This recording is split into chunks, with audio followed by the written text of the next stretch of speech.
Hey Run Junkies, today I am following up on a request from some of you to do a foam rolling tutorial. And while I have shown you quite a few of my foam rolling tools in the past, I have added a few tools to my arsenal, and I want to show you how to use a few of these new tools differently and effectively. So today let me show you why foam rolling is important and how to do that effectively.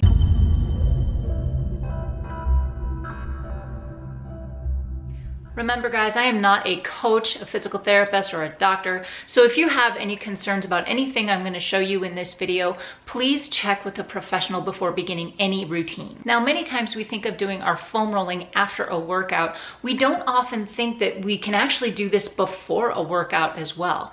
We call this prehab, and what that does, it just gets the muscles moving and the blood flowing a little bit before you ask the body to work. But regardless of when you foam roll, we want to think of it in terms of working from the ground up. So start with your feet, move up to your calves, and so on. Another thing about foam rolling is that you don't have to have all of the tools that I have here. I'm just a big fan of trigger point therapy, but if you find a tool that you like specifically, start there. You may find though that after you gain more experience and you kind of feel the benefits of foam rolling, you may want to widen your range of tools because different tools serve different purposes. Also, you want to consider the foam rolling is not just one direction. So in the space between joints, going up and down in that space. You want to think you're going to go across that space and you're going to go in deep into the muscle and then back out again. I'm going to show you a few different ways to do that across several of these muscle groups. The most common tool you may find is just a basic foam roller. This is a great place to start, but please consider that these break down fairly easily because the foam isn't all that dense. So the more you use it, the more it breaks down and the less effective it is as a foam roller. Now with all of these tools here, I'm going to start with the Grid 1.0. This is the softer version, and I have been using the Grid X. This is a denser, harder material, but the Grid 1.0 is a really good place to start. It's very similar to this guy here, but it has all of the ridges and fingers that really dig into the muscles. As I said, we want to work from the ground up, which means we want to work our feet a little bit. I have several different tools that I like using for this. I'm going to start with the grid, and then I'm going to show you different tools that you can use. So I'm going to start with the grid right in front of me. I'm going to place my foot right on top, and I'm going to roll front to back.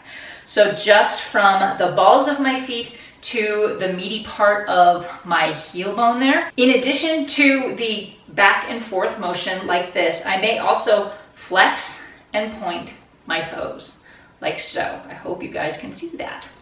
That's going to really dig in toward the inside of the muscle. What I will do though is show you how I use the MBX ball, this little guy. I do the same thing right here, and I will just set my foot on top of the ball like so. Now, I won't put all of my body weight on top of this ball. I'm just going to go back and forth and get into the arch. Again, don't put too much pressure on this. Just roll your foot. If this is too much, sit down in a chair because that will take a lot of the body weight out of the equation. So the other thing you can do, as I did with the grid, I can just flex and point my toes. And you'll feel that. Oh boy, yeah, I feel that. Roll it around a little bit and flex and point. Now, I can also use this guy. Same deal, okay? This has a few more fingers to it. And you know what? I'm gonna switch feet because the first foot is all well and foam rolled. Now, with these fingers on this particular device, they really get in there, and you want to be careful about how much pressure you put on that device. So again, up and down, and you really feel that digging into those muscles. So again, be careful. We don't want to cause injury, just enough to really loosen up the muscles and the ligaments in these areas. So moving up to the calves, I do like the foam roller, the Grid 1.0 for this. So we're going to start down here, right where your soleus meets your gastroc muscle. So there's kind of a little divot right here. You see that? Now, this is all from my dry needling. Okay, so I'm just gonna lay my foot, my leg, right over on that section. Now, do you see I have the ridges lined up with that intersection of the gastroc and the soleus? Right now, I'm just gonna leave it there and roll back and forth. This is what I was saying about rolling back and forth, not just up and down across the muscle. So I'm gonna start here, but then I'm also going to go up and down with my foot. I'm gonna flex and point my foot.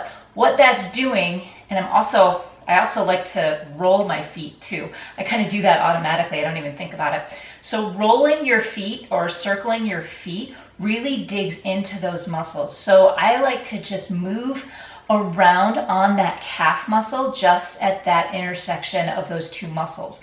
This is where runners get a lot of work because the soleus and the calf muscles really push you forward.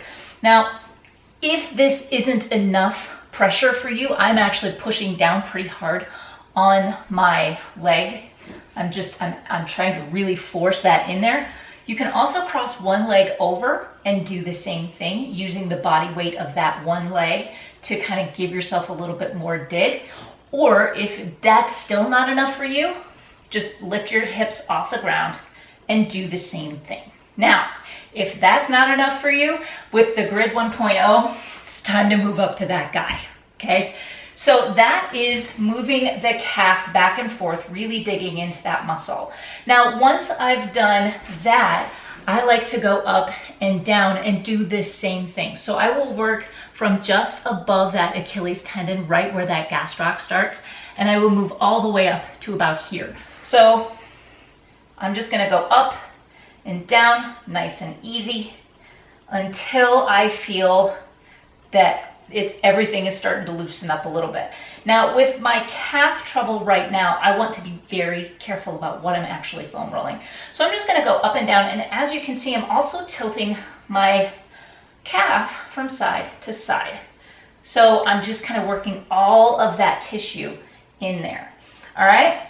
And then if I don't feel like that's enough, I may spend a little bit extra time from one side to the other. You can kind of see, did you see that? It kind of clicks over. There's a lot of tension in that calf muscle, so I really have to work on working those out. So that is the calf muscle. The other thing is that the outside, there's the anterior tibialis here, and then you have your calf muscle. There is a tendon in here that I personally like to work. So I'll show you this leg now. And what I'll do is I will lift up, I will cross my leg over, and you can kind of see that I am way on the side there. And I'm just digging into that side muscle. Now I really do like to add a lot of tension on this. This really just is a lot of work on the muscles. So this might be too intense for you. Start where it's just enough pressure to feel it. You don't want to get to the point of pain. If you get to that point of pain, stop what you're doing. So it should just kind of feel like a really deep tissue massage. So that is the outside of the calf. We have one more muscle to work on the lower leg, and that is that anterior tibialis. Now, that is the muscle that pulls your foot up off the ground, okay? So it keeps you from tripping over things, theoretically. All right, so the way I like to do the anterior tibialis is I will start either on the foam roller like this, okay? So you kind of see I'm way up and over it, and I am using my whole body weight on the anterior tibialis. Sometimes this is too much. Sometimes this hurts even me.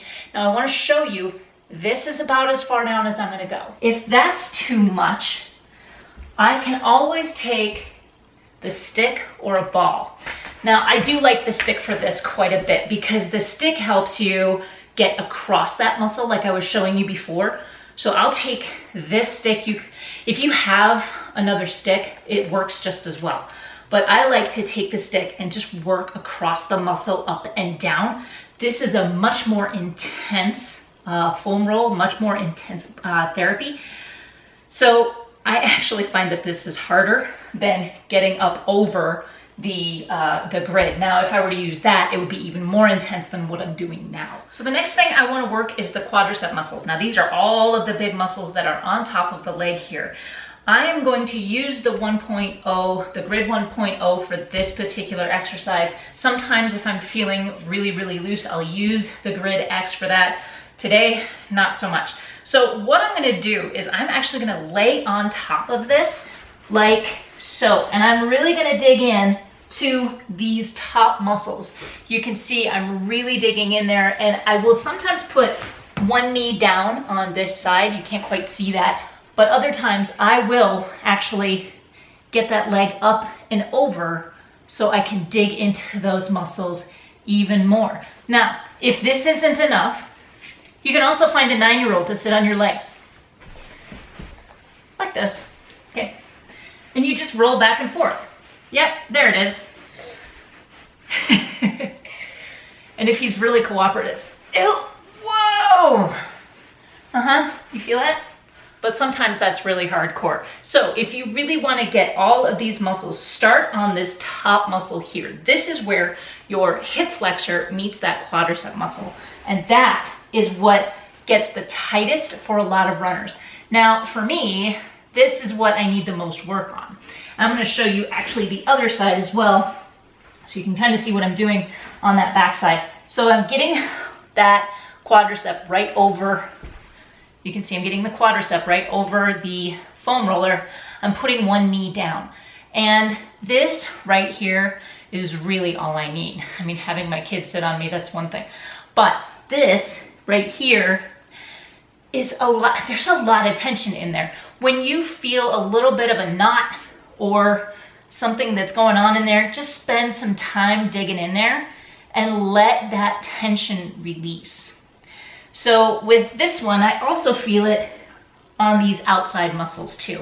So I spend a lot of time there. Now, I'm not yet working on the IT band, but this, I really feel a lot of this tension up high in the quads. I have also found what is effective is using this stick.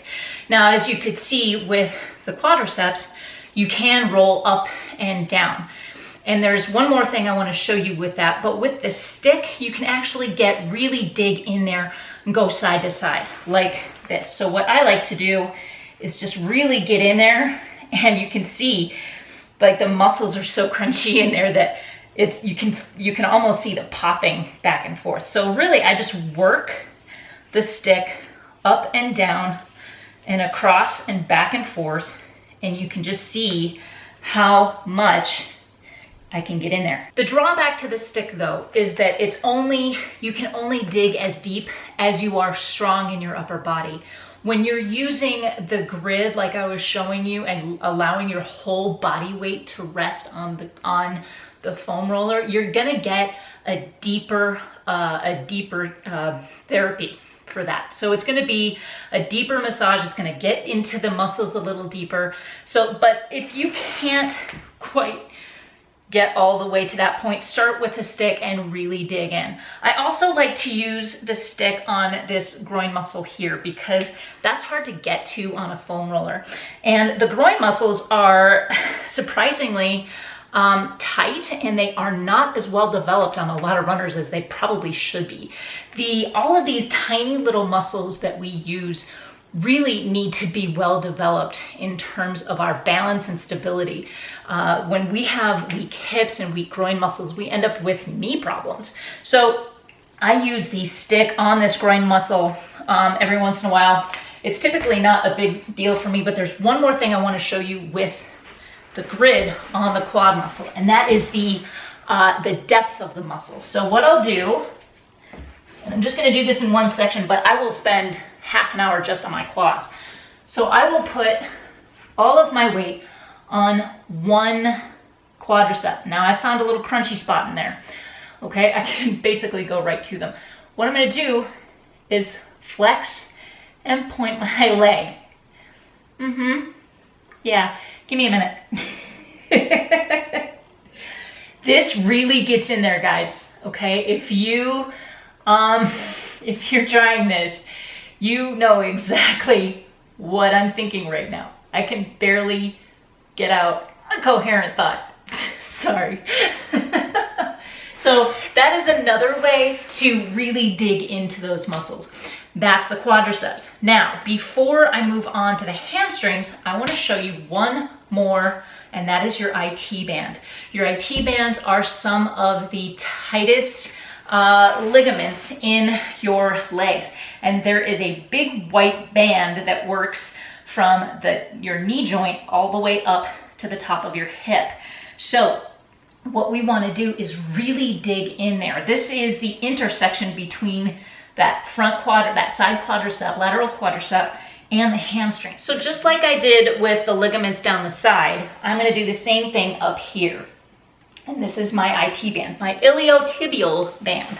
Now what this does is you're going to feel kind of a lot of tension in there. If you ever get to anything that's a little bit more sore, it almost feels like a soreness. You want to dig in there a little bit, spend some time there. But again, rolling up and down, this is really where the IT band gets a lot of work. If you just roll from just above your knee to just below your hip, you're going to start to feel that loosen up quite a bit. The other way you can do this is, like I said, in the depth of the muscle, you flex and point, and you'll feel that. Why? Yeah, you'll feel that. Now, you can put your leg on the front side, on the back side. You can stack your legs. This is pretty intense, okay? So spend some time here. This is a work up to it kind of thing, okay? Now we're gonna move on to the hamstrings. The hamstrings are the back of the leg right here. It's that really deep muscle, and they're typically tight and underdeveloped in a lot of runners. What we wanna do is, again, like we did with the calf muscle, we're gonna lay our leg on top of the foam roller and just roll up and down, like so. I'm gonna change my angle on that so you guys can see that better, okay? So I'm rolling up and down. I like to spend a lot of time here. Now, I see a lot of people foam rolling and they're just going up and down and up and down and up and down, and they think that that's effective, and sometimes it is. But if you are spending time really getting into the deep muscle tissue and working out those knots, spending more time, and not just, repetitions, spending more time on each one of these muscles will help break up that muscle tissue a little bit better. With the hamstring, you can also flex and point. It's a little bit harder to do when you're on the floor like this. You can also find someone to use a stick as you lay down. There goes my MB5. As you lay down on your belly, you can have someone just kind of work this stick like I was showing you on the quadriceps. So that's the hamstring, and I like to go side to side on my hamstrings too. The hard part about working the hamstring is that in order to sit up on the foam roller like this and keep your leg extended, there has to be a little bit of tension in your hamstrings. So I find that this is a really hard muscle to foam roll, and I'll go up and down and side to side. And there is a high hamstring that can cause some problems if it's not strong enough or if it's not stretched out enough. So if you feel that like soreness and discomfort way up here in this high hamstring area, you might want to take some foam rolling or really work on strengthening those hamstrings as well. Now the next thing we're going to work on is the hips. I showed you that IT band. This is that ligament that comes up from the knee to the hip. Just at the top of that, right around here, you have a patch of muscle called the hip abductors. What that means is that that's the muscle that pulls your legs out to the side. We don't use these a lot in that motion, going laterally side to side, but they're extremely important for runners because that's where a lot of our stability comes from.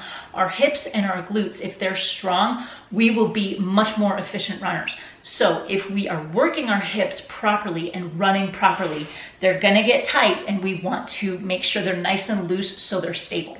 So I like starting with the foam roller on this guy. And again, just like with the IT band, I'm getting way up on top Now you can see I'm just at the bottom of my pelvic bone here. What I want to do is work north to south, up and down. And I can feel that right there. I have a hard time doing this with that muscle, mostly because my groin muscles aren't strong enough. So I really just use my legs and I bend them back and forth and I go up and down across that hip muscle. Now I am stacking my hips. I have one hip directly on top of the other.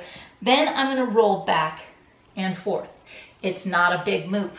You don't have to move that far back and forth. Up and down, back and forth. Then you wanna hit the other side. The last muscle group I am going to hit in this particular video are the glutes. Now, that's that really big muscle right back here, right? So I like to use the MB5 on this, but I'm gonna show you that in just a second. I'm gonna start with the grid. I have particularly weak hips, as I told you before. I also like to work on my glutes. Now, as you can see, I'm sitting on the foam roller, okay? I've got my glutes directly over those fingers on, and the fingertips on the grid. Now, I usually use the Grid X for this guy, or I'll even get into the MB5 ball. You can extend your leg out in front of you, going up and down. You can cross it over and go side to side, like so, up and down, side to side, okay? And if you feel any tension in there, just like I said, you wanna make sure you're spending a little bit more time in there. Now, there's also another section closer to the midline of your body, and that is, I mean, you can almost just sit on the foam roller and get in there. But I like to kind of lift either one leg or the other and dig into those muscles. Now, one thing I want to make very clear, there is your sciatic nerve that comes down from your spine to your leg. If you feel pain here, stop what you're doing, okay? This is a very dangerous area to foam roll if you don't know where that sciatic pain is. If you have sciatica and are concerned with any of that, please ask a doctor first before you do anything like this. So as I said, I do like to use the MB5 for this. This is a little tougher than this. It gets in there a little bit deeper because you have a higher point. So what I'll do is I will set this on the ground and I'll just sit on it. Now, I am not putting all of my weight right now on the ball. Excuse me. There's a lot of smoke in the air this week, you guys. Okay, so I will kind of dig in there, and as I feel comfortable, I will let a little bit more of my body weight onto the ball. But really, most of my body weight is on my hands and on my foot, because I don't want to put, 145 pounds of pressure on that one area. So I'm just gonna work in there a little bit deeper. This is what I like to use. And going back to the hips that I was showing you before, I also use that right here on that hip muscle, just to kind of get in there. Really, really digs in there. Ooh, yeah. Hi, I found it. Like I said, guys, I am a huge fan of trigger point therapy. I have left links in the description below, but they are not affiliate links. I just really believe in the product, and I want to share that, guys, with you. So I have the Grid 1.0. This is the softer version, and this one comes in a lot of different colors. Then you have the Grid X, which is harder, twice as firm. It's a little bit heavier, and this only comes in black. Okay, then you have the MBX ball, which I showed you on the foot exercises, and I can't remember what the name of this guy is, but again, you can use this for the foot. You can use this on a lot of different areas. I actually have used it here on the anterior tibialis, but you can use this in a lot of different ways. You have the MB5 ball, which is really my favorite tool, and the stick. Okay, the great thing about the stick is that it does roll back and forth, and you have these bumps right here that can really dig into some muscles, okay? So those are all of my trigger point therapy tools. As you can see, I just went from the hips down. There is so much more you can do with foam rolling, and I have left links to a lot of different resources in the description below, from the Run Experience, Train Like a Mother Club, Runner's World. There are a lot of different great tutorials. Each one of them is just a little bit different. So take a look, spend some time, decide what exercises work best for you, but definitely take the time to foam roll as often as you can, especially if you're running high mileage. How long you should be rolling depends on what your workload is, what your volume is. So if you are doing a lot of mileage, maybe you want to be spending some more time foam rolling. Or if you just don't have a lot of time to foam roll, spend the times on the trouble areas. I personally like to spend a lot of time on my IT band, my calves, and my glutes. You might consider doing some of these exercises, especially the tighter areas, a few minutes before your workout, before you get started running. This will just help you loosen up before you really get the workout in. But that is it for me today. Please check out all of the links in the description below, and head over to gofindYourAwesome.com for more information about how I foam roll, why we want to foam roll, and what are the best ways to do this effectively. But my question for you today is this: did you like this style video? I'm really excited to bring this to you, but it's a challenge because I don't really do these kind of demo videos very much. So please leave any thoughts, any feedback in the comment section down below. As always, give me a thumbs up if you like this video, and subscribe for more. Next week, I will be doing a little bit of stretching. The following week, I'm going to talk about dynamic warm-ups, and then I'm not really sure what I'm going to do the last week in September, but I will let you know as the month goes on. Thank you so much for watching. Get out there, go find your awesome. We'll see you next time, and until then, happy rolling.